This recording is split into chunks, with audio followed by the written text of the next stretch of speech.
Hello everyone. In physics classes, we are solving NCERT exercise of second chapter of class 12, that is electrostatic potential and capacitance. First three numericals we have discussed in our previous class. Now we are going to start from the question number 4. So let's read the statement of the question 4. A spherical conductor of radius 12 centimeter has a charge of 1.6 into 10 to the power minus 7 coulomb distributed uniformly on its surface. What is the electric field intensity inside the sphere, just outside the sphere, and at a point 18 centimeter away from the center of the sphere? Okay, so we have given a sphere of radius 12 centimeter. So radius is equals to 12 into 10 to the power minus 2 meter, and the charge on the sphere is 1.6 into 10 to the power minus 7 coulomb. Now in question they are asking that what is the value of electric field intensity at three different points: inside the sphere, just outside the sphere, and 18 centimeter away from the center. Okay, so inside we have done this topic during the applications of Gauss law, that how to find out the electric field intensity in a conducting sphere. So there we come to know about that inside the sphere the electric field intensity is 0, because charge is 0. This charge is on the surface of this sphere. And outside, the formula for electric field intensity was Q upon 4 pi epsilon naught r square. The same will be applicable here.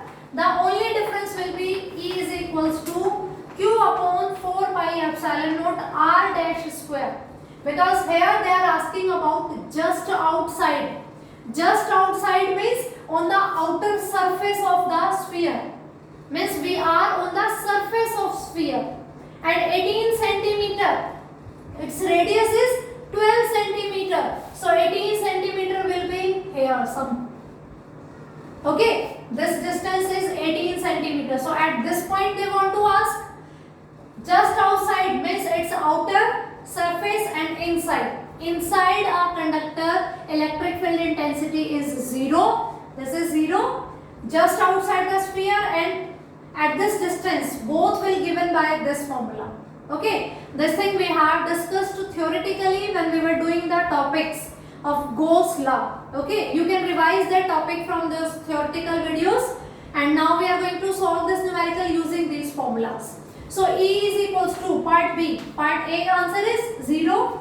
Part B, E will be equals to just outside means on its outer surface. Q is 1.6 into 10 to the power minus 7 coulomb.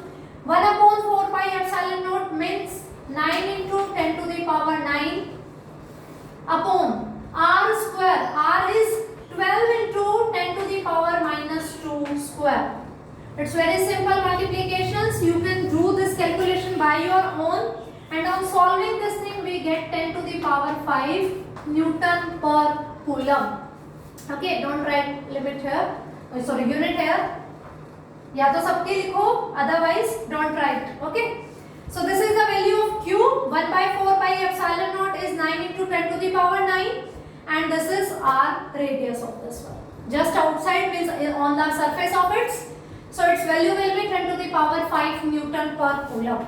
Similarly, we will solve out at the point this. The only difference is R will replaced by R dash, and here R dash is 18 into 10 to the power minus 2 meter.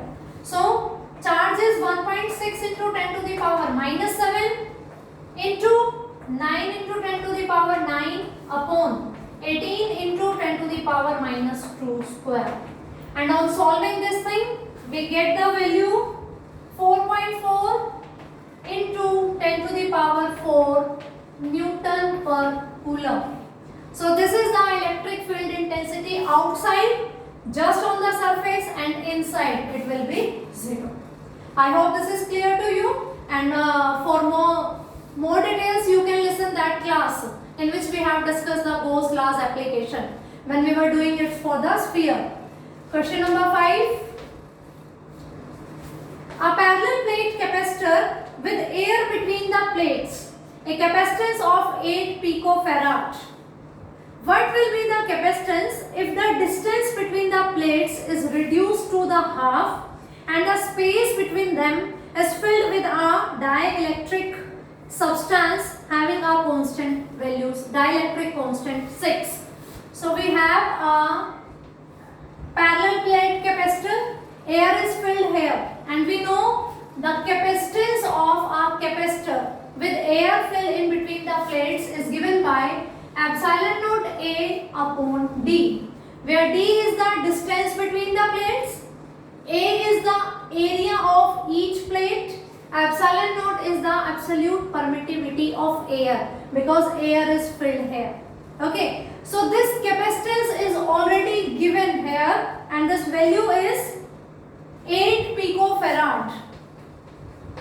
Okay, and they are saying after this thing they are filling this gap with a dielectric medium whose dielectric constant value is K is equals to 6, and second thing they are saying this distance is reduced to half. The gap between plates is reduced to half of the previous value. Okay, so C dash. Now C dash, we have discussed during the theoretical classes that when we insert a dielectric medium between the plates, its capacitance will increase.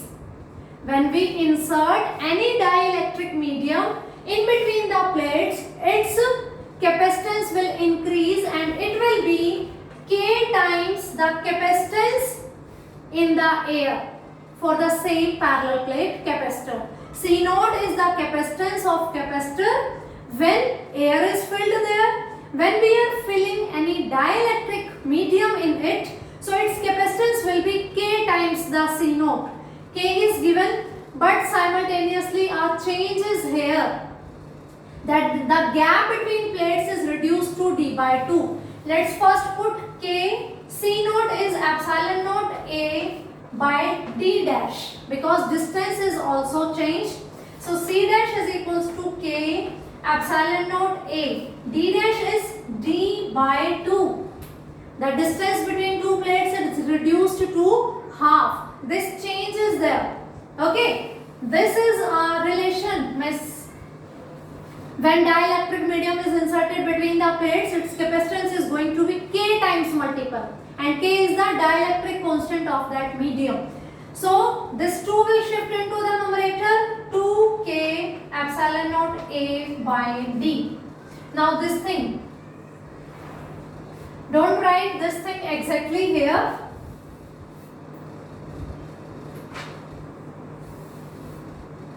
C is equals to C dash. We know C dash is equals to K C naught. Two conditions are applied now. Air was replaced by dielectric medium and the gap is reduced by 2. So directly we cannot write it equals to K into C naught. This is the relation for dielectric medium, and D dash we will put. D dash is D by 2. Okay. Now this 2 will shift into the numerator. We left with epsilon naught A by D. This is C naught. So C dash is equals to 2 into K into C naught. Now we have all the values. 2 into K is 6 and this is 8 picofarad. 6 2s are 12. 12 8s are 96. So 96 picofarad. Not picofarad. Yes, it's a picofarad. Because we didn't convert the unit. Picofarad is continuous. So its value will be 96 picofarad. Its capacitance is going to be increased. It is inversely proportional to distance. If distance is decreasing, it will increase. And also the inserting, if we are inserting any dielectric medium between the plates, that is also increasing its capacitance. Okay. So I hope this two numericals 4th and 5th are clear to you. So moving towards the numerical number 6. Always I am repeating the same statement before solving the numericals. Just go through from the old topics of this chapter so that the formulas and concepts are clear to you. So reading the statement of question number 6.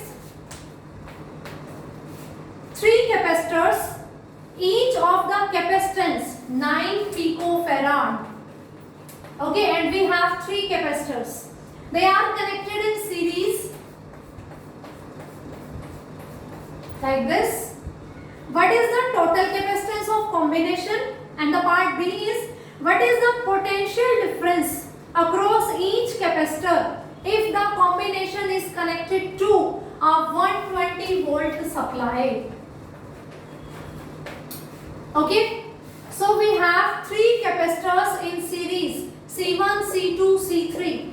All are having same capacitance, that is 9 picofarad. So what is the resultant capacitance they are asking? And second thing, they are asking for the potential difference through each capacitor. Okay, so first part, we know the result of the series combination, given by this one,